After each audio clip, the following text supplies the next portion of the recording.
Muri yeZimbabwe muri rudadiso nhasi rari mwezuva. Mandlovu, ndisati ndatanga kutaura ndoda kuti nimboshedza vabasharo vambondiimbira kamboka vakakanoti vamwe vakaudzwa hondo nemurwere wepfungwa vakamushora kwai anorwara uyu. Kusangana kwatiri kuita muri yeZimbabwe nhasi rari mwezuva. Nhasi unoka tiri kunzvimbo yeChimanda. Ndofunga nhau yatinayo yakaburitswa naMandlovu, yemurume aitaura kuti ane mudzimu uri kusvika paari asi hama dziri kuramba kutambira. Naizvozvo nhasi uno tina Chief Makuni naHeadman Chimanda vauyawo kuti vazonzwa nhau iyoyi uyezve mhuri yese yaungana. Rangu zita ndinonzi Andrew Neshamba. Utini stand? Ngiyaphila Shumba linjani? Mina ngishamba. Dai mashikwanisa kuvumira ndavumira manje yeyi. Izira chomawa. Salibingelela muli yeZimbabwe kuhlangana njalo namhlanje kolunye uhlelo.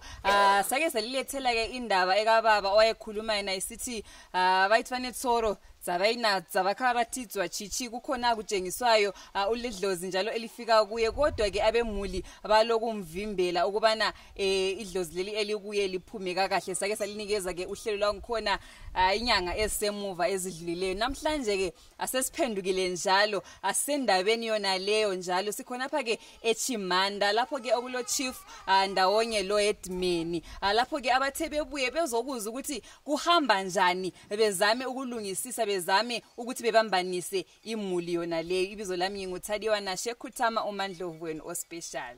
Mandlovu rigaiti ngopinda munhau yedu nekuti tingawanze mnamato sadzari chipora. Sadzari chipora liqiniso manini ke silinikeze uhlelo lwethu lwanamhlanje. Sikhuluma ke laye ubhuti, sikhuluma njalo lezihlobo alabangani uChief Headman, sisizwa ukuthi bathini. Njengansuku zonke ke siyalikhuthaza ukubana lisubscribe to YouTube channel yethu eDrumas Media.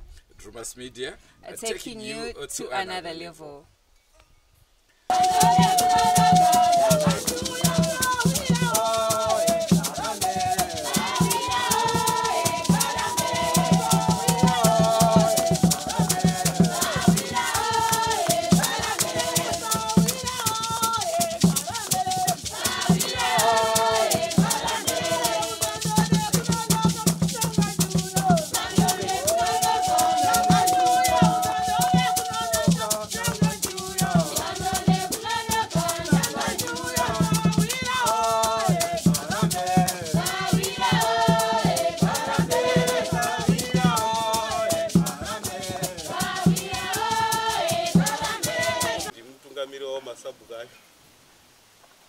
Tichivatakira kusvika pamusha pavo ivo variwo ana baba vacho zvekare variwo vane musoro wenyaya. Hatizivi kuti toita sei, totungamirwa nari manje. Madzimambo vasvika, vaenzi vasvika, ivo havapo. Zvisina regai tipfuurire mberi. Tine vemachechere varipo. Kana muprofita kana ng'anga? Hapana.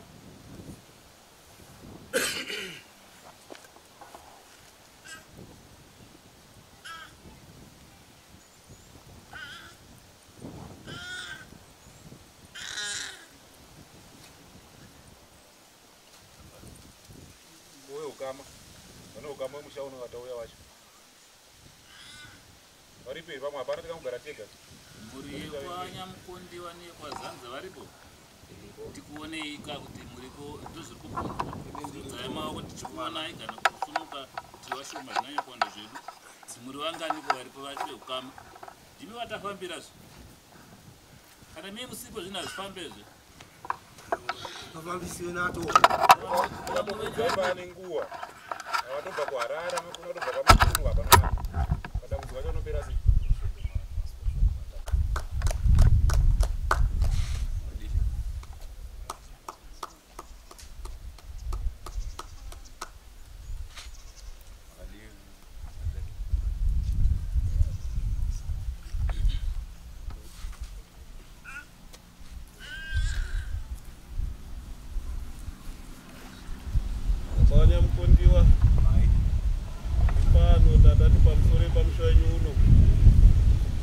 zvekare dambudziko ramunoziva remwana zorada kuti dzoke kuutano but tine urombo hatina vatiri kuona vemachechi kana nganga vanogona kududzira nhau dzacho saka handizive kuti muchidimbu totangira here pakuti munori kurukura kana kuti tongoti mwana wacho ongopinda mudariro toonzwa kuti zvinobatsirika sei.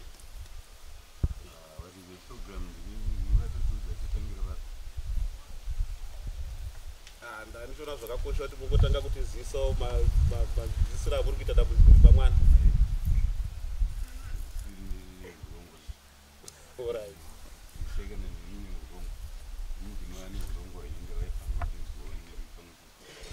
Tunoziva baba waitai kana waripo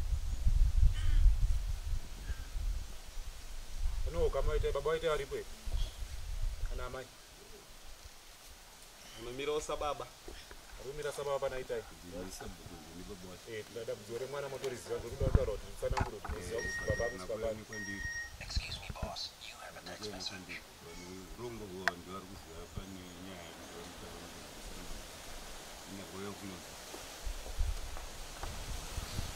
urongwa urwere ungazi uda kusumira arikuhwala mwana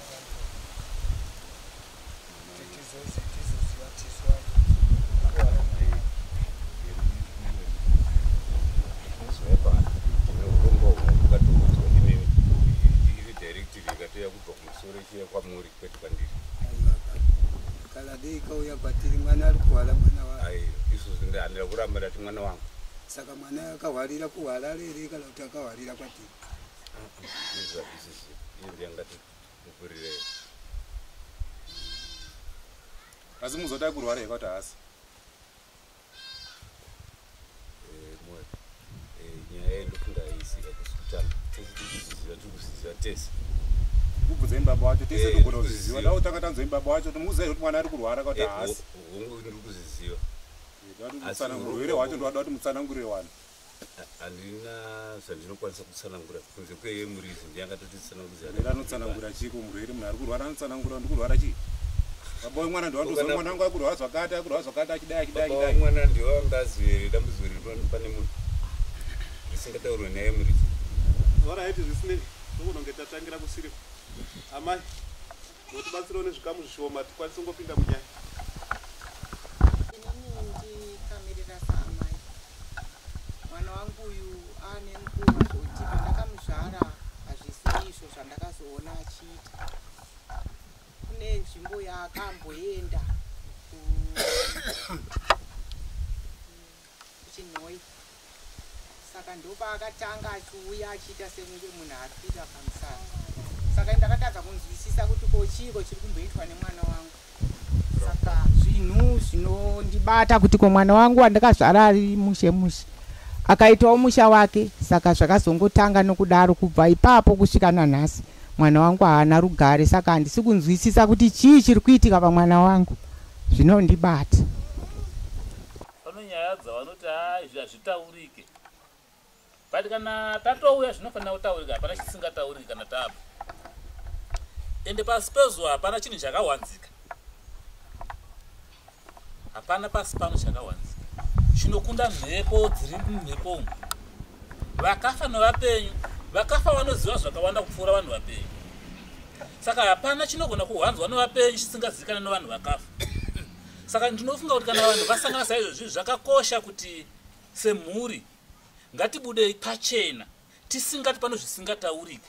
Nokuti kana zvanga zvisingataurike, zvisati zvasvika pazvasvika. Bali kana zvasvika apa panofamba vanhu vakuru vakaita savava kuti madzishe anouya mumusha.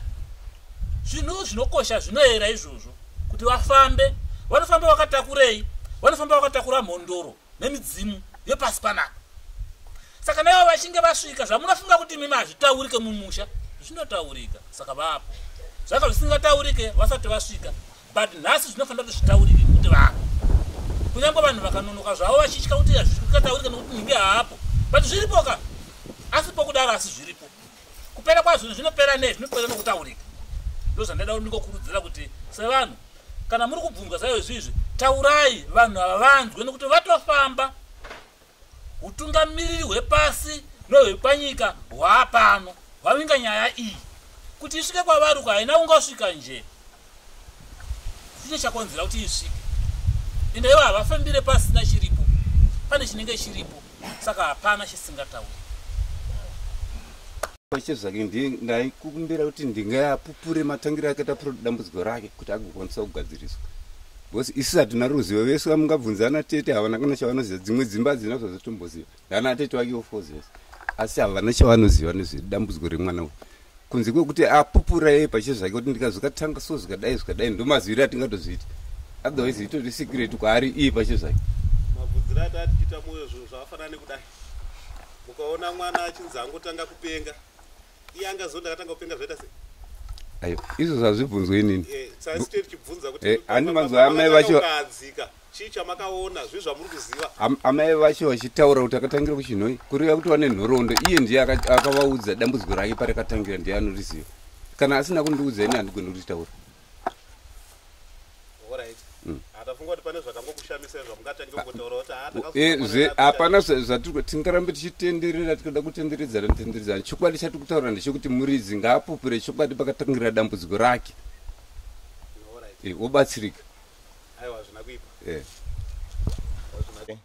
Pamusoro emadzimambo hama neshamwari vese vatitsikawo pano. Nofunga ndisati ndaenda kure zvakanyanya. Panhau iri kutaurwa nababa kuti handiizive. Tautaurwa naamai kuti pandakabva kuchinhoi ndichiuya pano pane zvaiitika. Amai muri pano, baba havana kuuya here pandakasvika pano? Vanga vasipo here baba? Vakauya. Ko nhasi vari kuramba nyaya, vari kubvunzwa sei, vari kunzitsanangurai kuti chii chakaitika. Vatadza here kutsanangura muchidimbu kuti mwana paakabva kuchinhoi ndakamuona achisvika mumusha muno zvakamira zvakadai. Vakutanza handizvizive ndizvo?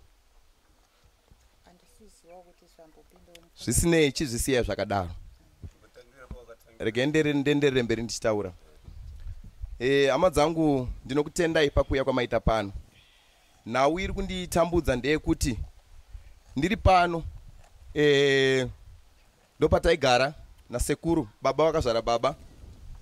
Sekuru vaisvikirwa, vaishopera, vaikanda akata, vane zvavaiita muupenyu hwavo, vaigara vachiridza mbira, asi sekuziva kwatunoita kuti vanga vane mudzimu.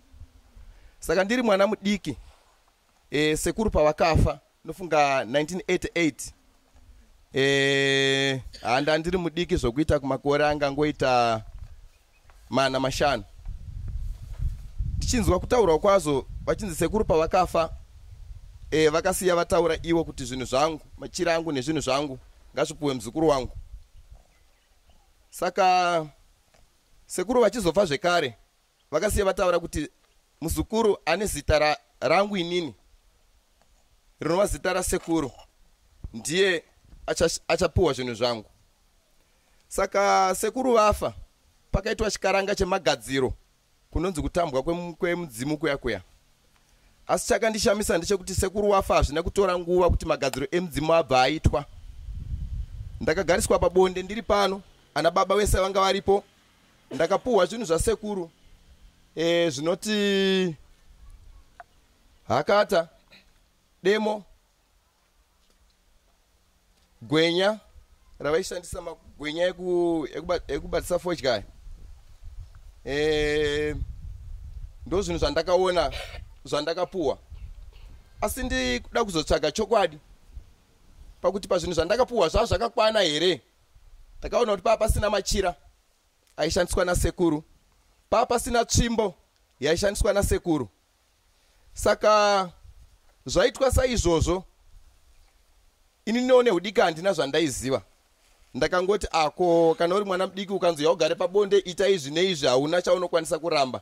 Ndakangoita saizvozvo ndichiti ndo chikaranga, ndo zviri kungonzi zviitwe kuti zvinhu zvifambe paupenyu. Handinawo zvandaiziva kuti kumberi zvaizodi, sezvo ndo zvakasiya zvataura ivo sekuru. Saka zvadaro ndo pandakaenda kubasa, ndiri kubasa kuchiuto.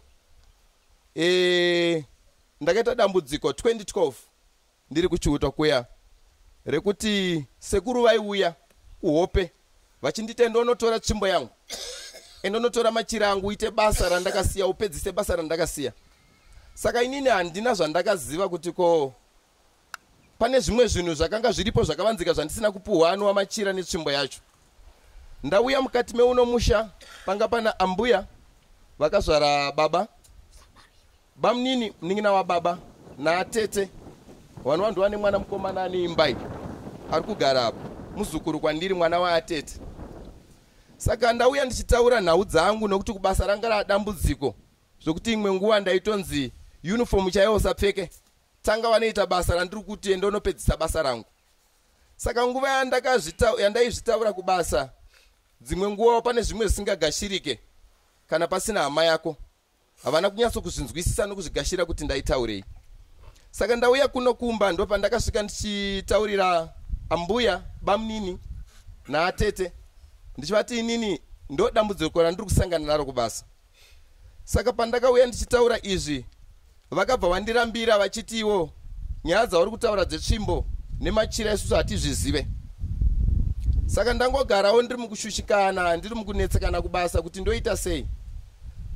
Ndakapedzisira ndakuita zveshungu kana kuti hasha pandaiuya kwavari, asi havana kubvuma chokwadi chokuti machira akaiswa kupi kana kuti tsvimbo yakaiswa kupi. Tsvimbo yakazobuda pakauya mwana wababa, musikana achida kuya kunona guva rababa nokuti pakafa baba haana kuya, mwana wakaitwa nababa wekunze.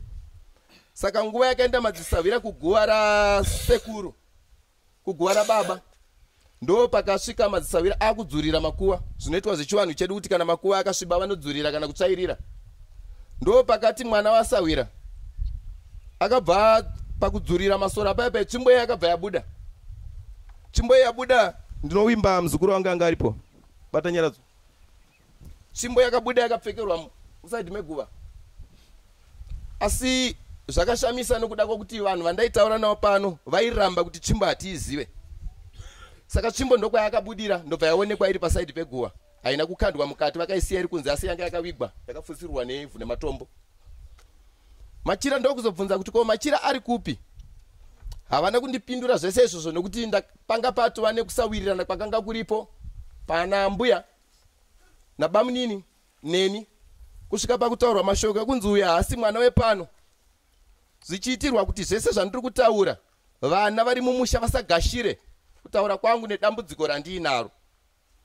Saka zvamira saizvozvo ndichiuya ndichitaurira bamunini, vanova ndo munin'ina wababa musara pavana, vanova ndo vari kuramba kuuya pamba pano kuti vapedze nhau dziri pano. Pakava nokutadza kuwirirana pakati pangu nabamunini naambuya naatete.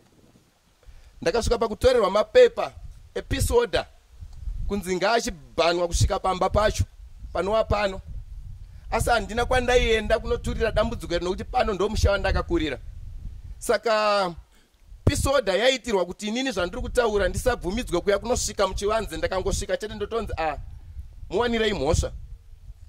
Nyaya idzi dzakanetsa, asi ndakazongoteerera kutaura kwaita vakuru nemamwe madzimambo atakanga tiinawo kuti no, iwe chimbozvisiya zvakaita sei. Zvakadaro ambuya ndo akaisa signature yokuti ini ndipuhwe peace order.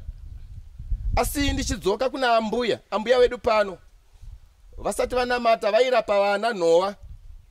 Vane vanhu vaiuya chizevezeve vachiuya kunobatsirwa zvemishonga. Ini handina kuziva kuti ambuya vangu vane mudzimu kana kuti vaizvifambisa sei, handina hangu zvandaiziva. Saka ambuya vafa, ndo vane zvimwe zvinhu zvavakaita zvinova zvekutora tsvimbo ichienda kuguva, zvekutora machira achivigwa. Asi machira kuvigwa kwaakaita akapuhwa tete vari pano, hanzvadzi yaana baba. Ambuya pavakaenda kunonamata 1991 vakatora mishonga yavaishandisa ndobva vaipa kuna atete vari pano. Atete ndo mishonga yavari kushandisa kuHarare kuita ching'anga, ndo zviri kuvapa mari. Saka atete naambuya nabamunini vanga vava pamwe chete kurwisa inini. Hakuna munhu akakwanisa kumira neni nokuda kwokuti baba nyakubereka chaivo vanga vasisipo. Kubva mazuva andatorerwa peace order, zvinhu zvangu hazvina kutanga kufamba zvakanaka. Ndakasvika pakuti musha wangu chaiwo wakaparara, mudzimai wangu akaenda. Nekunogara vana chaiko chaiko handivaoni. Saka zvinhu zvokuti ndakatanga kunetseka zvakanyanya ndiri kubasa. Saka pandaedzawo kutaura kubasa havana kukwanisa kuzvigamuchira zvizere nokuti nguva yandaiuyawo kuno futi ndichikakavadzana nevanhu vari pano pamusha vaibva vafona kubasa kwangu kuti musoja wenyu ari kunoka ari kupenga. Saka pakava nokusabatanidzika kwezvinhu nokuti vari kubasa vaiteerera mashoko abva kuno kumusha kuna vabereki kuti mukomana uyu ari kurwara pfungwa. Asi hakusi kurwara pfungwa kwekuti kurwara pfungwa, pane zvaiitika, pane chaisvika pandiri kana chinosvika pandiri, ndo chavanga vasingade kuti chibude chionekwe kana kuti chinzwike nokuda kwokuti pane zvakavanzika zviri kuitika zviri pamusha. Saka rakava dambudziko rakakura rokuti vakuru kubasa kwangu havana kukwanisa kugashira chero chipi nechipi chandaitaura, zvokuti ndakava nokuomerwa uri pakati pevanhu, ndakurambidzwa kunzi kana pfuti chaya musamupe, kana kujidzana nevamwe zvakanaka chaizvo. Ndaingoti ndikangowana chandangoita mubva ndangonzi anopenga, hama dzake dzakati anopenga, vanhu vekumba kwako vakati anopenga, hama zvakaoma. Hakuna akakwanisa kundinzwisa zvandaitaura, zvokuti zvakandiomera kusvika pekuti ndakaenda kubasa naamai. Amai vakachinokumbira kubasa kuti tanga tiri kukumbirawo zvedu kuti kana kuri kuti nyaya dzacho hadzisi kukwanisa kunyatsonzwisisika, mwana wedu tinokumbira kuti achimbomira ake basa. Sokuti kubasa kwaigona kuzoita dambudziko rokuti vaizonditora semurwere wepfungwa unobatwa umbunyikidzwa, obayiwa mainjections, opuwa mapirisi, ini ndisingapenge. Saka hondo yapo maendeye kuti baba vari pano pamusha, pane zvinhu zvakawanda zviri kuitika. Nofunga pane mwana wamukomana ari panapa. Simba uya kuno.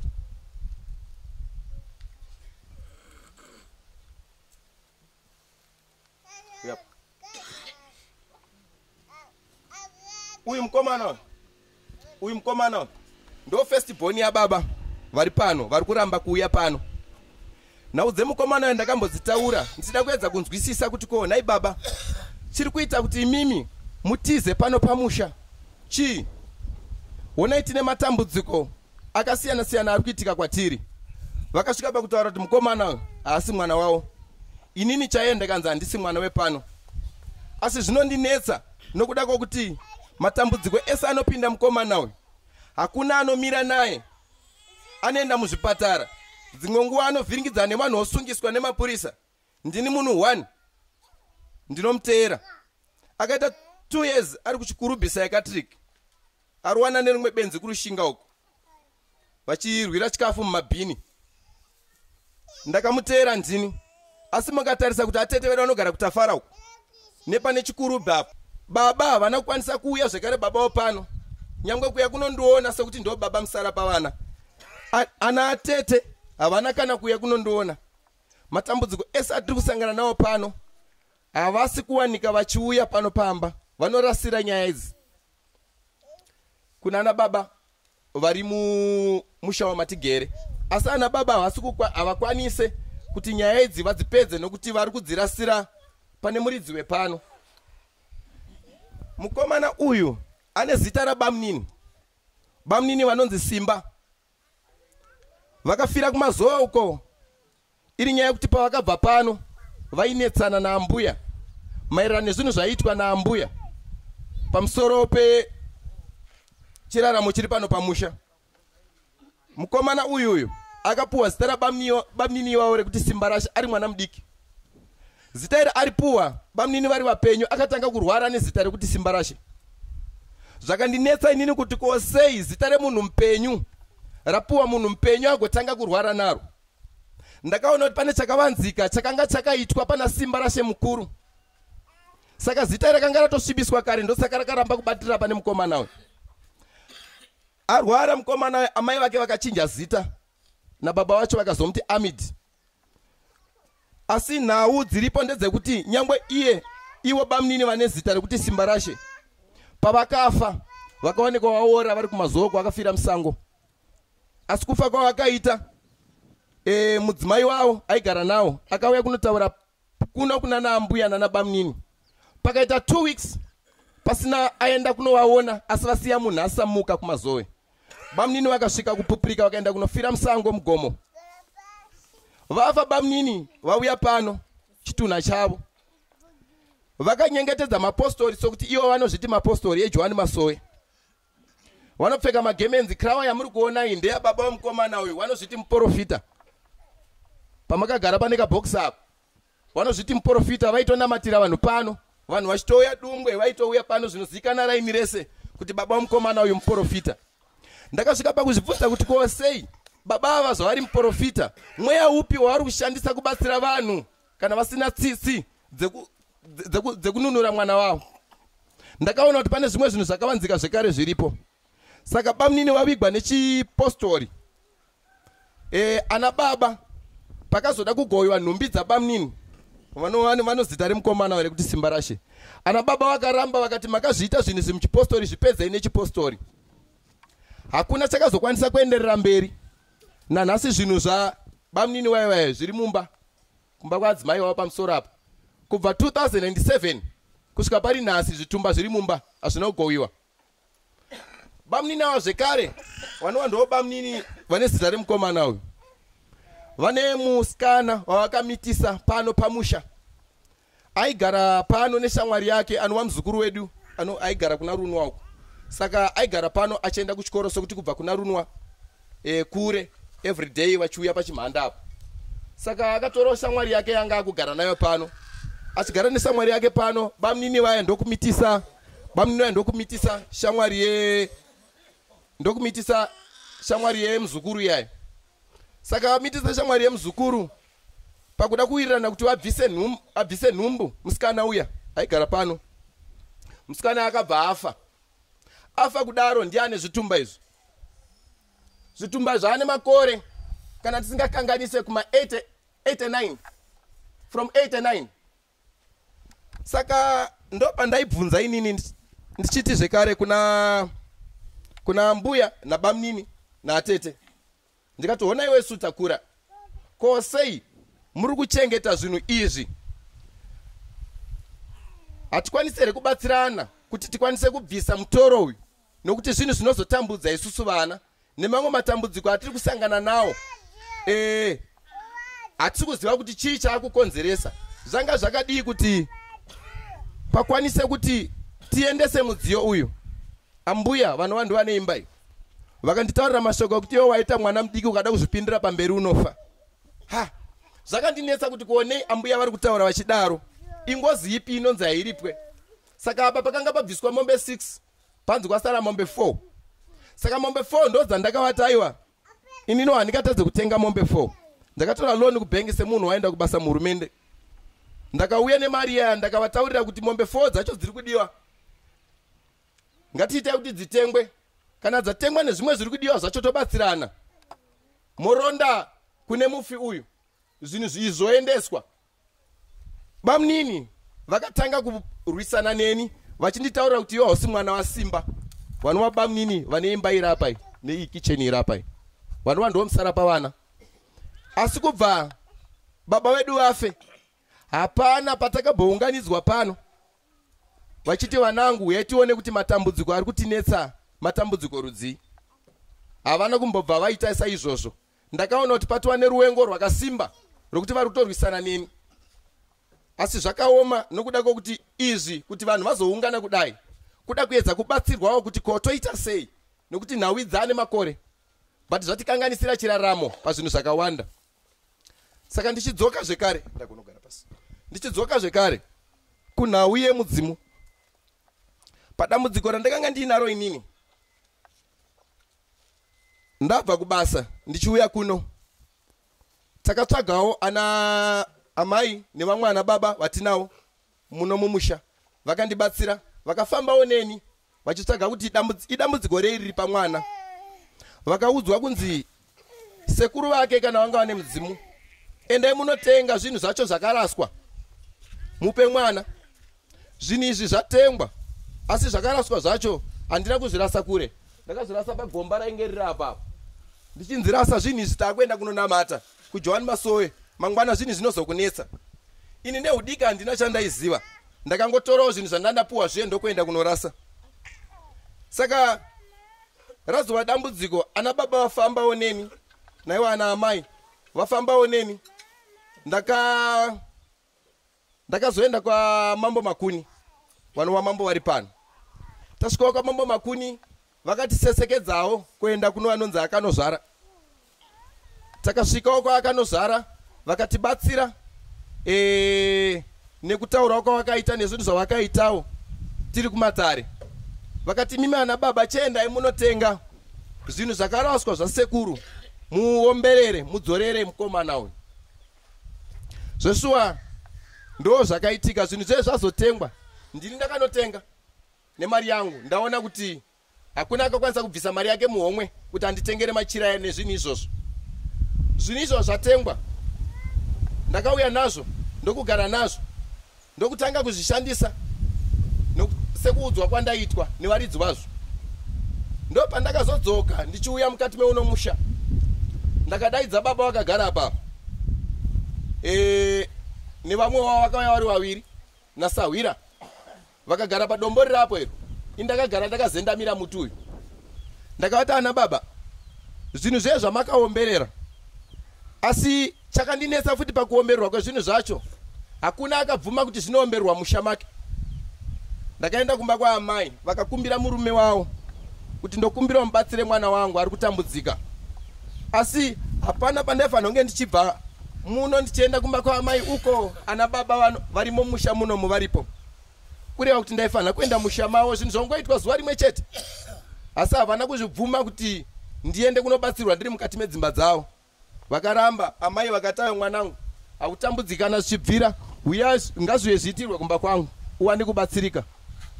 Vakaenda nababa ava vakauya vari vatatu. Vakauya vakasvika vakaomberera zvinhu zvese kumba kwaana amai. Saka ndiri mukushandisa zvinhu zviya ndo pandakazouya mumusha ndapinda mumusha ndokuvati ana baba ndakavadaidza ndakagara pamutapo ndobva vauya vari vaviri naSahwira ndikavati zvinhu zvamakanditenge machira makaomberera aya inini kwandiri ane basa auda kuti achishanda vane kumwe kutaura kwavakaita ndobva ndavati imimi hamusi kuona kunetsa kwazviri kuita. Ndiani pakati penyu angade kuti nditakure zvinhu izvi ndinomusiyira pamba pake nokuti mukuramba kundigamushira? Muri imi futi makaomberera zvinhu izvi. Ana baba vakasumuka apa padombo apa vese vari vaviri naSahwira vachanga auya. Asi Sahwira vakauya naye haasiri Sahwira wanga ndadaidza. Vakauya newawo Sahwira vakasumuka apa vakandisiya ndakatsamira muti uyu. Ndakatanga kuchema ndiri pamuti uyu. Ndakashaya kuti kwa ana baba kana vasiri kuda kundigashira varivo vakaomberera zvinhu izvi ndoita sei. Saka ndakatanga kuona kuti pane zvimwe zvinhu zvakavanzika zviripo zviri kuitika zvavanga vasingakwanise kundibudira pachena. Ndichidzoka zvekare paimwe nhau yekuti ndiri pamba apa iyo imba yamuri kuonai. Takapesana nemudzimai wangu. Mudzimai wangu akauya kunotuta midziyo mumba umu. Asi paakauya kunotuta midziyo baba ndo vakanga varipo. Asi baba havana kana kundifonera kundiudza kuti mwanangu mudzimai wako ndo zvaaronga kuita kuna kututa midziyo. Havana kana kundisira foni. Zvakandinetsa kuti kugara kwacho ndivo ana baba chavanotadza kundizivisawo kuti ndo zvinhu zviriko kumba chii. Ndakaona kuti dambudziko rakakura. Saka nhasi uno chaita kuti vanhu vaungane saizvozvi ndio matambudziko atinawo pano pamusha. Asi ndichitarisa zvekare ava ndi baba ndisabhuku tichinzwa kutaura kunoita madzimambo vachiti hakuna anofanira kugara nezvitumba mumusha. Ndaitarisira kuti sana baba kana kuti sana sabhuku vaifanira kuenda nenhau idzi kwa mambo vachinozishisa kwa mambo kuti tine zvitumba zvanetsa zviri muno musha. Asi vari kugara nazvo zvitumba izvozvo vakazvichengeta. Izvi zvatova nemakore. Asi nhau idzidzi ndakatombodzisungirwa nemapurisa. Ndavabvunza ndatora tirangi ndichiisa mumba maambuya umu. Ndichivati kana muri imi muri kurambira tirangi chigarai nayo. Nokuti vaiziva kuti apa pane nyaya vaitya kuzonyara. Havana kuuya. Nyaya yakashaya basa ndikanzi no chimudzoserai. Ndokutakurwa kudzoka. Ndadzoka ndichisvika pakademetema apa. Ndakatakura tirangi yangu ndakanoitura pamba pachangamire. Edmund Chimanda. Ndaitura pamba pachangamire ndakabva ndaisiya ndobva ndatouya. handizive kuti payakazonotorwa zvakafambiswa sei, nokuda kwokuti ndakaisiya pamba paChangamire. Kwanga kuri kurwadziwa, hakusi kuti ndaida kupfisa Changamire, asi ndaida kuvaratidza kuti honai zviri kuitika, hatina ari kukwanisa kutibatsira. Tarisai chinhu chiri kurwa nesu kana zvinhu zviri kuitikawo paupenyu hwatiri kurarama. Ndobva ndaisiya ikoko, asi ndakashamisika ndichinzwa kuti yakazodzoka ikauya ikagara kuno. Saka ambuya ava vane imba iyi vafa, ndo vaiwirira nevana vavo kuti chinhu chirambe chisabve pano. Saka pakazoita nyaya yekuti ambuya zvekare vafa pano. Ambuya vaizviita munhu anonamata, vaitopfeka magemenzi zvinoitwa nabamnini vavo.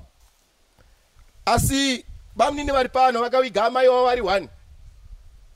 Nofunga vanhu vari muno vari muraini vanozviziva. Vakaita kachitsama kadiki mapostori. Isinozoti kana munhu afa achivigwa pachinamato, kunotokokerwa vanhu vese vakapoteredza vemachechi. Vanouya votoita zvinhu zvavo zvechechi. Asi bamnini vakatorana nemwana wavo 1 nemumwe mukadzi akabva vakademetema apa vari 2.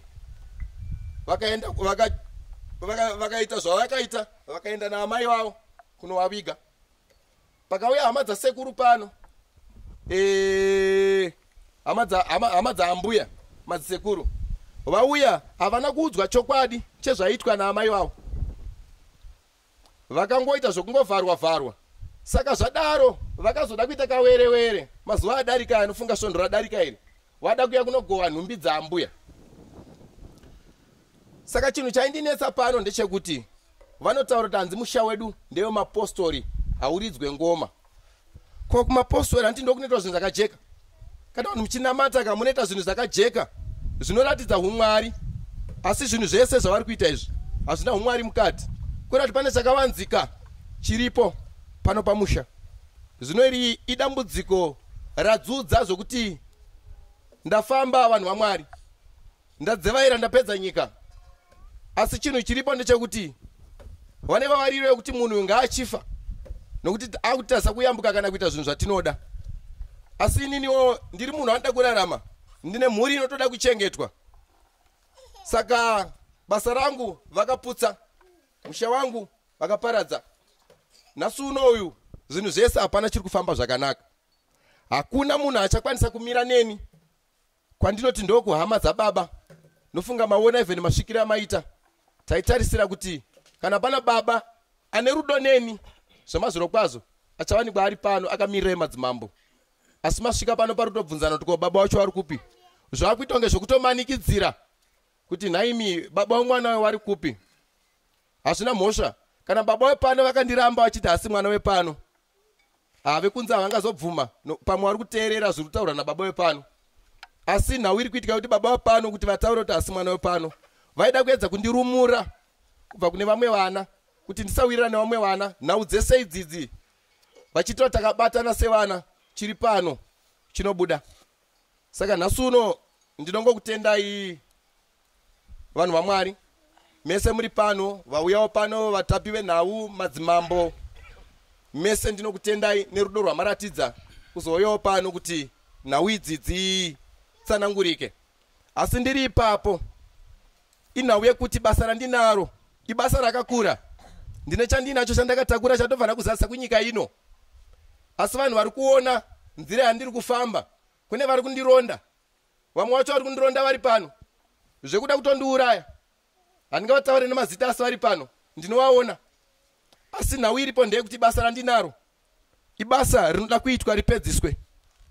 Saka handivharirwe nzira yokuti chakanaka chinoponesa vanhu kana chinoponesa nyika ino chivharwe nemunhu mumwe chete. Hazvidaro. Saka chikumbiro changu kumhuri yeZimbabwe kuti kana pane mamwe mabatsiriro amunokwanisa kuita kuti zvinhu izvi zvijeke kubva kumadzimambo, nevanhuwo vese vanokwanisa kutibatsira, ngava maprofita, vangava vanhu vane zvimwewo zvavanogona, tinokumbirawo kuti musha uno uchene. Asi nyangwe uri mudzimu, pachishona vanotaura kuti mudzimu hauende kunogara pane tsvina.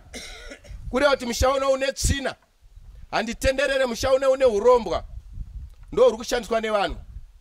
Saka urombwa ihwohwo ndo waita kuti vanhu vari pano vapesane neni mumazwi andinotaura.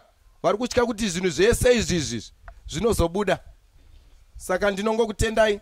Tiri kutiwo nawe Mushamuno akasike kutanga kunzwa nezvayo. Regai nditi Mushauno une vanhu vane ukuru hwavo. Ukuru hwavo hwatinotadza kuenzanisa. Nechikonzero chekuti kubva nawe ichipindawo mudare medu takambozama kuunganidza vabereki vacho, ana baba vacho vachingotizana saizvozvi. Mushamuno kana tisingakanganise mune zvitumba zvevafi zvinogona kusvika 3 nai. Vanhu 3 vakafa nhumbi dzavo dzese dzichingori muna sadza goyo. Kuva tingatise musoro pamwe chete tibatsirane, hazvisi kufambika izvozvo. Vanenge vachingotiza. Tauya pano mumwe musi nemapostori vakatitiza futa nababa vacho varipo, tikangosara taatega nababa vamwe chete vano vakagara pa. Saka musha unototiremerawo nesu tototsvagawo kubatsirwa. Kana pano vanogona kutibatsira kuti dzimwe nguva dambudziko riri pamwana weritese ripere. Isi toti kana ukauye kurwara handi kunofambirwa nabereki wemunhu.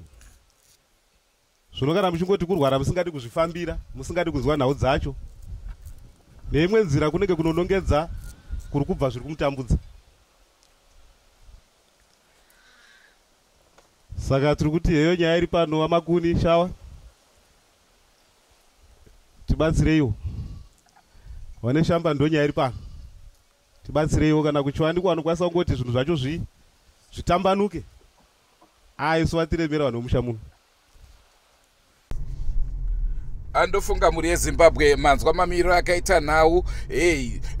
Pari zvino takumbomirira panapa mangwana tinenge tichita kuti muzive kuti madzimambo ari pano, Headman Chimanda na Chief Makuni vanenge vachiti kudii. Taona nhau yacho yati rebei pari nhasi. Wakatombogumira pano handizvo here naye Mandlovu? Aiwa ichokwadi Shumba, Ntembake lizizwele balalele emakhaya libonile njalo ukuthi indaba esemulini leyi imi kanjani. Ngakho-ke namhlanje asizaphethela khonapho, kodwa-ke kusasa sabe siqhubekela phambili asilinikeza ukubana uChief uzathini ndawonye lo-Headman kanye futhi lezakhamuzi labanye abemulini ukuthi bazabe besithini mayelana le ndaba yona leyi. Senguva dzese muri yeZimbabwe tinokurudzirai kusubscribe kuDrumas Media. Drumas Media taking you to another level. Andrew Neshamba Atadiwa Nashe Kutama. Ngatisanganei mune zvimwe zvirongwa. Lisale. Goodbye my friends. Goodbye my friends. Wakamboonana tichazoonana nerimwe zuva hama dzangu. Goodbye my friends. Goodbye my friends. Wakamboonana tichazoonana nerimwe zuva hama dzangu.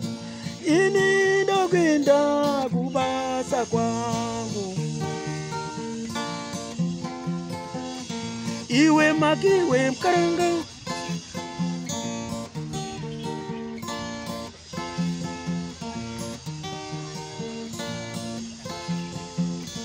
Iwe Makiwe Mkaranga.